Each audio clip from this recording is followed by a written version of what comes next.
जामनेर तालुक्यातील नेरी परिसरातील माड पिंपरी देव पिंपरी चिंचकडे बुद्रुक या शिवारामध्ये अवकाळी पावसाने प्रचंड थैमान घातले असून मागील 3 दिवसांपासून या भागातील शेतकरी अक्षरशः उघड्यावर आले। जोरदार पावसामुळे पिकांचे मोठ्या प्रमाणात नुकसान झाले असून अनेक ठिकाणी शेतजमिनीही वाहून गेल्या, कापसाची फुलपातीही गळून पडली। बडगाव परिसरातील ग्राहकांना अखंडित वीज पुरवठा करण्यासाठी महावितरणने बडगाव येथील 33 केव्ही उपकेंद्रातील पॉवर ट्रान्सफॉर्मरची क्षमता वाढवली। आधी 5 MVA क्षमतेचे ट्रान्सफॉर्मर काढून त्याऐवजी आता 10 MVA क्षमतेचे नवीन ट्रान्सफॉर्मर कार्यान्वित करण्यात आला। यामुळे बडगाव 33 केव्ही उपकेंद्र परिसरातील सुमारे 20,000 ग्राहकांना मोठा दिलासा मिळणार आहे। चाळीसगाव तालुक्यातील रोकडे ग्रामपंचायतीच्या सरपंचपदी सविता प्रमोद पाटील यांची बिनविरोध निवड करण्यात आली। सरपंच हिराबाई प्रभाकर जाधव यांनी राजीनामा दिला, त्या रिक्त जागेवर सविता पाटील यांची निवड झाली। निवडीसाठीची बैठक नुकतीच ग्रामपंचायत कार्यालयात पार पडली। अमळनेर तालुक्यातील बोरटेक येथील जिल्हा परिषद शाळेतील पटसंख्या 0 असल्याचे कारण दाखवत प्रभारी गट शिक्षणाधिकारी रावसाहेब मांगो पाटील यांनी 16 ऑगस्ट रोजी शाळेला कुलूप ठोकले होते।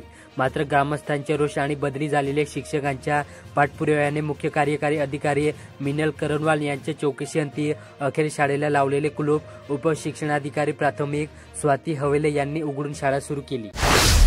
बदोड शहरातील मालकापूर रस्त्यावर गुरुवारी पहाटे अज्ञात वाहनाने वीज वितरणच्या खांबाला धडक दिली। धडक देऊन वाहन चालक पसार झाला। या अपघातामुळे रहित्रासह वीज खांब वाकला आहे। धरणगाव तालुक्यातील पारधी येथे छत्रपती शिवाजी महाराजोत्सव अभियान आणि स्वच्छता ही सेवा पंधरवड्याच्या निमित्ताने वृक्षारोपण कार्यक्रमाने अभियानाची प्रभावी सुरुवात करण्यात आली। पारोळा तालुक्यातील देवगाव येथे राज्य शासनाच्या महत्वाकांक्षी मुख्यमंत्री समृद्ध पंचायत राज अभियानांतर्गत 1 दिवसीय कार्यशाळा पार पडली। ग्रामपंचायत सभागृहात ग्रामपंचायत पदाधिकारी व अधिकाऱ्यांचा प्रतिसाद मिळाला। पारोळा बालाजी यात्रोत्सवात स्तंभारोपणाने प्रारंभ करण्यात आला। या प्रसंगी उपस्थित विश्वस्त व भाविक।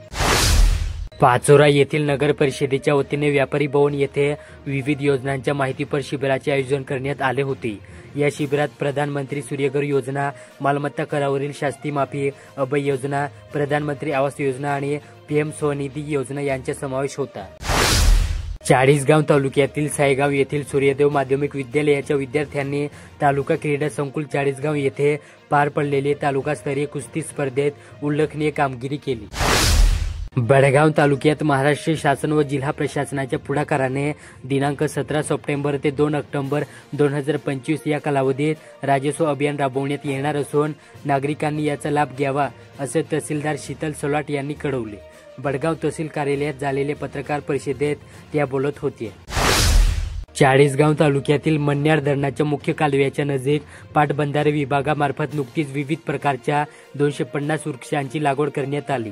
या उपक्रमामुळे कालव्यांच्या सौंदर्यात भर पडणार असून पाण्याचे बाष्पीभवन कमी होऊन शेतकऱ्यांना चांगल्या दाबाने पाणी मिळण्यास मदत होणार। पाचोरा तालुक्यातील लोहारा येथे पंतप्रधान नरेंद्र मोदी यांच्या वाढदिवसानिमित्त तसेच 13 पंथ युवक परिषदेच्या स्थापना दिनानिमित्त लोहारा येथे रक्तदान शिबिर घेण्यात आले। शिबिराच्या उद्घाटनावेळी सेवा पंधरवड्यातील विविध कार्यक्रमाची माहिती मान्यवरांनी दिली।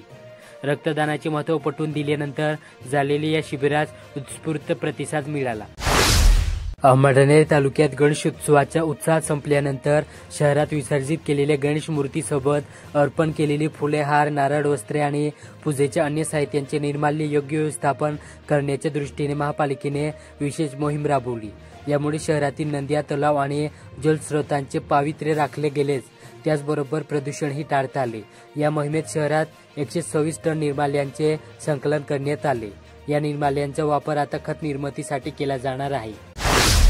जळगाव जिल्ह्यात शेतकरी जनाक्रोश मोर्चा दरम्यान पोलिसांना धक्काबुक्की, सूचनांचे उल्लंघन व शासकीय कामात अडथळा आणल्याप्रकरणी माजी आमदार बच्चू कडू, माजी खासदार उन्मेष पाटील, उद्धव सेना उपनेत्यांसह 13 जणांविरुद्ध 17 सप्टेंबर रोजी जिल्हा पेठ पोलीस ठाण्यात गुन्हा दाखल करण्यात आला। बडगाव तालुक्यातील जुवार्डी येथे काल सायंकाळी 5 वाजता पावसाने जोरदार हजेरी लावली। येथे शुक्रवारी संध्याकाळी 5 वाजता वादळी वाऱ्यांसह विजांच्या कडकडाटात साधारण तासभर पाऊस झाला। या पावसामुळे कापूस, सोयाबीन, मका, ज्वारी या पिकांचे मोठ्या प्रमाणावर नुकसान झाले। त्यासोबतच कडमंडू, आडगाव, लोंढे परिसरातही जोरदार पाऊस झाला. शेतकऱ्यांच्या हातातील तोंडी आलेला घास हिरावला जाण्याची शक्यता निर्माण झाली. त्यामुळे शेतकरी आर्थिक संकटात सापडला असून शासनाने पंचनामे करून ओला दुष्काळ जाहीर करावा अशी मागणी शेतकऱ्यांनी केली. अहमदनगर शहराला माझी वसुंधरा अभियान 6.0 आणि स्वच्छ सर्वेक्षण 2025 मध्ये अव्वल स्थान मिळवून देण्यासाठी बसस्थानक परिसरात स्वच्छता मोहीम राबवण्यात आली. या मोहिमेत खासदार स्मिता वाघ, भैरवीताई पलांडे, मुख्याधिकारी तुषार नेरकर, डॉक्टर अनिल शिंदे यांनी स्वतः झाडू फिरून नागरिकांना स्वच्छतेचा संदेश दिला. बसस्थानक प्रतीक्षा कक्ष आणि आजूबाजूचा कचरा, प्लास्टिक साफ करण्यात आला. लोकप्रतिनिधी आणि अधिकारी प्रत्यक्ष कामाला लागल्याने या उपक्रमाला वेगळीच झलक मिळाली आणि नागरिकांमध्येही उत्साहात संचारला. एरंडोल तालुक्यातील सर्व 52 ग्रामपंचायतीमध्ये 17 सप्टेंबरला विशेष ग्रामसभांचे आयोजन करण्यात आले. या सभेमध्ये पाण्यात अतिक्रमण, रस्त्यांची यादी प्रपत्र 1 व प्रपत्र 2 मध्ये तयार करून त्यांचे वाचन करण्यात आले. तसेच तालुक्यातील सर्व 65 गावांमध्ये शेत रस्त्यावर शिवार फेरी काढण्यात आली. पंतप्रधान नरेंद्र मोदी यांच्या जन्मदिवसापासून महात्मा गांधी यांच्या जयंतीपर्यंत महसूल पंधरवडा साजरा होत असून त्यानिमित्त राज्यात मुख्यमंत्री समृद्ध पंचायत राज अभियान राबवले जात आहे. पाटणा देवी नवरात्रोत्सवानिमित्त नियोजनासाठी प्रशासन व देवस्थान समितीने जोरदार तयारी सुरू केली. खानदेश व मराठवाड्यातील जागृत श्रद्धास्थान असलेल्या पाटणा देवी मंदिराचा परिसर निसर्गरम्य असून प्रशासनाने उत्तर महाराष्ट्रातील अग्रगण्य देवस्थान म्हणून विकसित केले. शारदीय नवरात्रोत्सवासाठी भाविकांची गैरसोय टाळण्यासाठी आढावा बैठक घेऊन पूर्व तयारी पूर्णत्वास नेण्यात आली. जळगाव जिल्ह्यातील खानदेशासाठी वरदान ठरलेले गिरणा धरण सलग दुसऱ्या वर्षी 100% भरले. यामुळे गिरणा नदी पात्रात पाण्याचा विसर्ग सुरू करण्यात आला. 19 तारखेला धरणाचे 1, 2 व 6 हे 3 दरवाजे 30 सेंटीमीटरने उघडून 3714 क्युसेक विसर्ग गिरणा नदी पात्रात सोडण्यात आला. यामुळे पावसाळ्याच्या शेवटच्या टप्प्यात गिरणा नदी खडखडून वाहत असून रब्बी सिंचनाच्या आवर्तनाची चिंता मिटली. शारदीय नवरात्रोत्सव आणि सेवा पंधरवडा अभियानासाठी आमदार मंगेश चव्हाण यांच्या अध्यक्षतेखाली आढावा बैठक पार पडली. या बैठकीत प्रांताधिकारी प्रमोद हिले, तहसीलदार प्रशांत पाटील, उपविभागीय पोलीस अधिकारी ठाकूरवाड यांच्यासह अधिकारी, कर्मचारी आणि पदाधिकारी उपस्थित होते. पाटणा देवी हे एक पवित्र शक्तीपीठ असून नवरात्रोत्सवात येथे लाखो भाविक दर्शनासाठी येतात.